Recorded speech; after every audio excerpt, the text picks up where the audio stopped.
देखिए, पिछले 27 जुलाई को मैनहाट नियुक्ति घोटाले पर हमारी एक किताब आई थी, लम्हों की खता नाम से।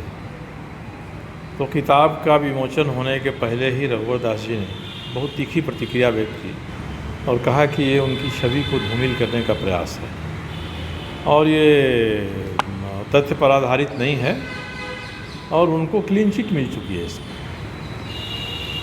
तो मेरी जितनी जानकारी थी, मैंने जानकारी के हिसाब से आज एसीबी में एक कंप्लेन फाइल कर दिया है और कहा है कि भाई आप इन बिंदुओं की जांच कर लीजिए, कहीं क्लीन चिट मिली है तो हम लोग भी देख लेंगे। जहाँ तक मुझे जानकारी है कि हाई कोर्ट ने एक बार 2016 में कहा, जो वहाँ रीड किए थे उनको, कि आप जाइए विजिलेंस कमिश्नर के यहाँ, आपकी जांच में सच्चाई, आपके तथ्य होंगे शिकायत में तो विधि सम्मत कार्रवाई करेंगे जांच करके। 2016 में फिर कांग्रेस के एक नेता हैं आलोक दुबे, उनके रीट पर 2018 में हाई कोर्ट ने जजमेंट दिया है, कहा कि बहुत लंबे समय से पड़ा हुआ पेंडिंग है आपके पास, आप विजिलेंस ब्यूरो को जांच की अनुमति दीजिए।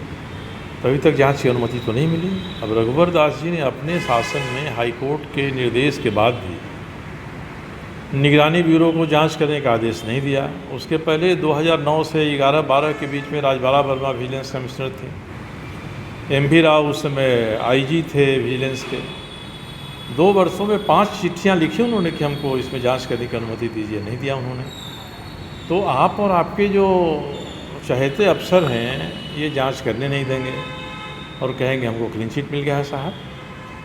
तो मैंने इसलिए एसीबी को कहा है कि जो तथ्य हमारे पास हमने आपको दिया है, एक षड्यंत्र के तहत बहाली हुई मैनहट की, एक षड्यंत्र की तरह विधानसभा में रघुवर दास जी मंत्री थे, उन्होंने झूठ बोला और कहा कि 2 लिफाफे में मांगा गया है टेंडर, जबकि 3 लिफाफे में मांगा गया था।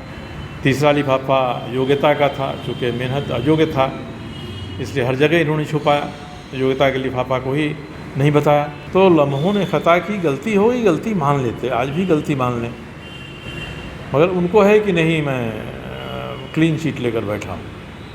तो एक बार जांच हो जाए, पता हो जाएगा कि षड्यंत्र में इसमें रघुवर दास जी का ही नाम का जिक्र है या अन्य और लोग जो अधिकारी वर्ग भी थे, जैसे कि आप बता रहे हैं? देखिए, मुख्य रूप से श्री रघुवर दास जी, निगरानी आयुक्त के रूप में श्रीमती राजबाला वर्मा, और जो मूल्यांकन के लिए इंजीनियरों की कमेटी बनी थी वह कमेटी और उसके सदस्य, यही लोग जिम्मेदार हैं।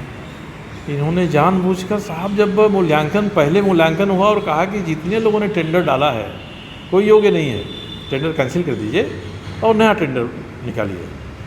इन्होंने अपने ऑफिस में मीटिंग बुलाया टेंडर कमेटी की, एवल्यूएशन कमेटी की, और कहा कि नहीं रास्ता निकालो, इसी को करना है। ये सब मिनट्स बना हुआ है।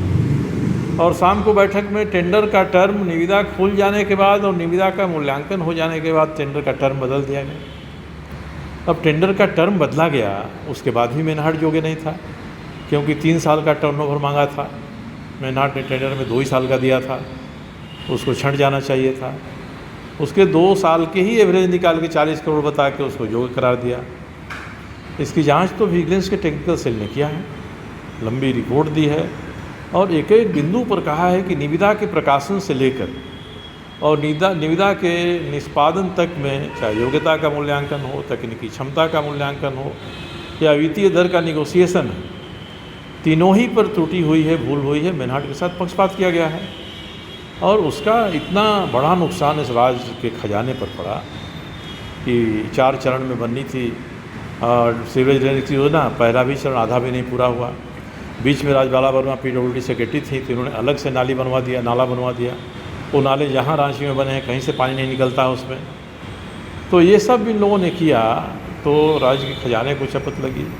जो व्यय हुआ वो निष्फल व्यय हुआ। और उनका कहना है कि उन्होंने एक ORG मार्ग नाम का, उसको उन्होंने हटा दिया और वो कंपनी का ऑफिस उसी बिल्डिंग में ज़मीनी तल पर था, ग्राउंड फ्लोर पर था, जिसके 5वें तले पर मैं रहता हूँ।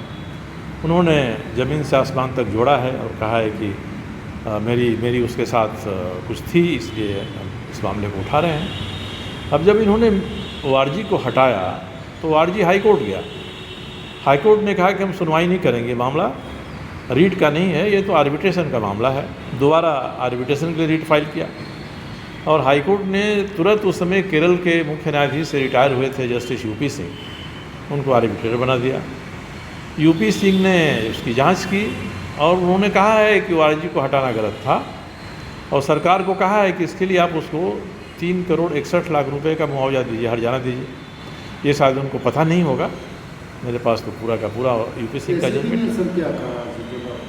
देखिए आज मतलब ये सरकार फिर वो तो भाग गया, बीच में चला गया, क्योंकि उसके साथ जो एग्रीमेंट इन्होंने किया था वो एग्रीमेंट भी ऐसा था कि कभी भी छोड़ के भाग सकता है, भाग गया।